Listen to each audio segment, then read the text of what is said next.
In all the excitement about the Diamond Jubilee, we have perhaps missed another important 60th anniversary. This year we're celebrating, if that's the right word, 6 decades of Eurosummitry.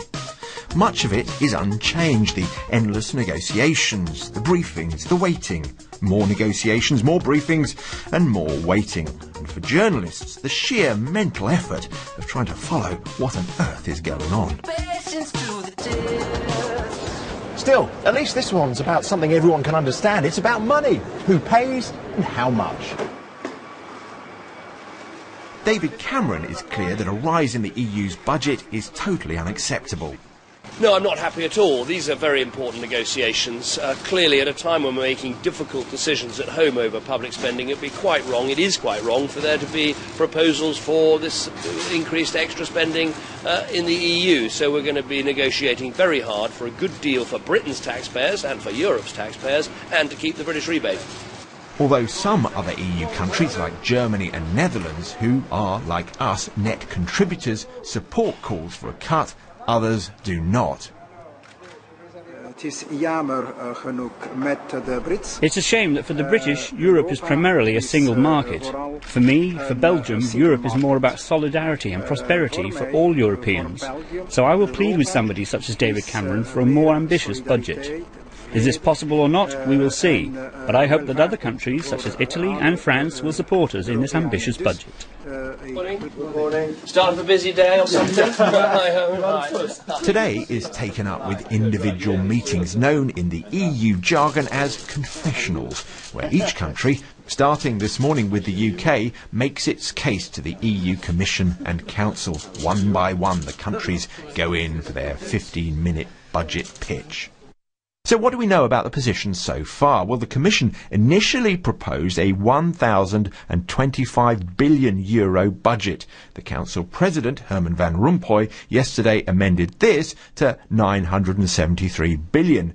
Britain wants a freeze, something like €825 billion. However, let's put those numbers in perspective. If we compare the most anyone's asking Britain to pay with what David Cameron says he's prepared to pay, it probably boils down to something like £500 million per year. Easily affordable in terms of overall government spending. No, this is really about politics. David Cameron thinks the public have had enough of Europe and he's under pressure from his party to draw a line.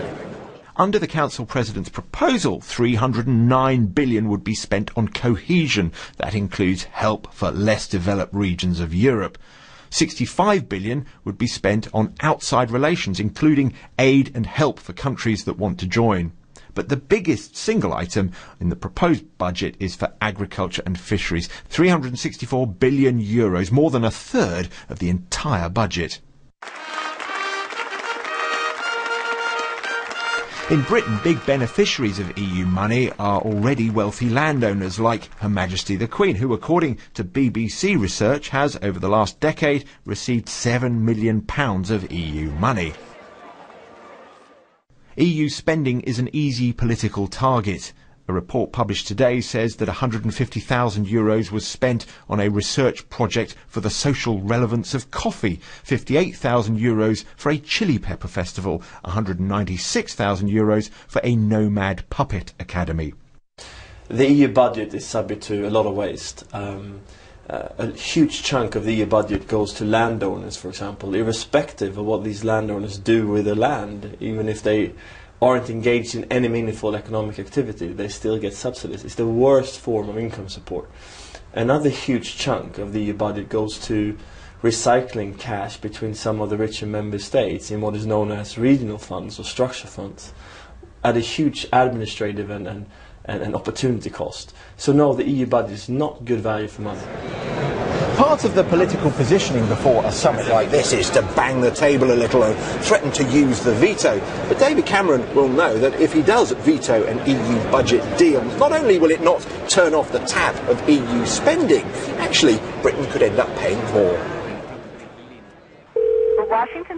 We're used to seeing pictures of budget deadlock in the US, where Congress has the power to shut down the government. Teachers and civil servants get sacked and everything closes. Well, that's not what happens in Europe, even if no budget deal is reached. If there isn't a deal in time for this new 7-year programme to come into effect, what they would do is simply roll over the existing budgets. That would be based on next year's figures, because that's the end of the current budgeting period, and that would actually lead to a higher level of spending than is being proposed currently, the proposal that's on the table. So the risk is you block a deal and you actually end up paying more under this rolling programme.